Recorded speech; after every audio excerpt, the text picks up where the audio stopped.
1990 সালে নির্মিত হয় ঝালকাঠি রাজপুর উপজেলার প্রধান ডাকঘর ভবন। 35 বছর আগে নির্মিত ভবনটি বর্তমানে ব্যবহারের অনুপযোগী হয়ে পড়েছে। আজ পর্যন্ত একবারও সংস্কার হয়নি ভবনটি। ছাদ ভেঙে প্লাস্টার পরে রড বেরিয়ে এসেছে। বর্ষা হলে অফিসের ভেতরেই ছাতা মাথায় দিয়ে কাজ করতে হয় কর্মচারীদের। দ্বিতীয় তলা ও ভবনের কাঠামো এতটাই ঝুঁকিপূর্ণ যে গণপূর্ত বিভাগ এটিকে ব্যবহারের অনুপযোগী হিসাবে ঘোষণা করেছে। জরাজীর্ণ অবস্থার কারণে কম্পিউটার স্ক্যানার ও অন্যান্য যন্ত্রপাতি নষ্ট হওয়ার আশঙ্কা রয়েছে। পাশাপাশি চারপাশের প্রাচীর না থাকায় বর্তমানে এটি মাদকসেবীদের আড্ডাস্থলে পরিণত হয়েছে। এছাড়া পোস্টবক্স দীর্ঘদিন সংস্কারহীন, জনবল মাত্র 4 জন এবং আসবাবপত্র অপ্রতুল হওয়ায় সেবাগ্রহীতারাও ভোগান্তিতে পড়েছেন।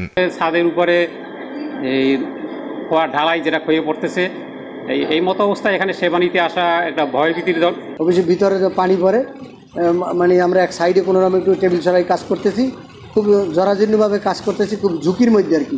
ডাকঘর ভাঙাচোরা অবস্থা এবং জনবল সংকটের বিষয়টি ঊর্ধ্বতন কর্তৃপক্ষের নিকট ইতিমধ্যেই অবহিত করা হয়েছে বলে জানান রাজপুর উপজেলার পোস্টমাস্টার। এখানে 3 জন পোস্টম্যান থাকা সত্ত্বে একজন পোস্টম্যান আছে, মাদকের গন্ধ পর্যন্ত আমরা অফিসে থাকতে অসুবিধা হয়। বাউন্ডারি একান্তভাবে দরকার, নাহলে যে কোনো সময় আমাদের এই জায়গায় আপনার বেদখল হওয়ার সম্ভাবনা আছে। দ্রুত জনবল সংকট ও ভবন সংস্কারের উদ্যোগ নেওয়ার কথা জানান ডেপুটি পোস্টমাস্টার জেনারেল।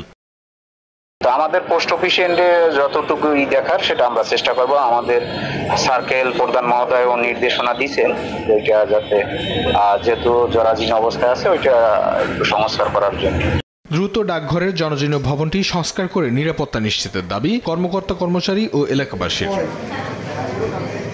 অঙ্কন চৌধুরী, নিউজ ডেস্ক, দেশ টিভি।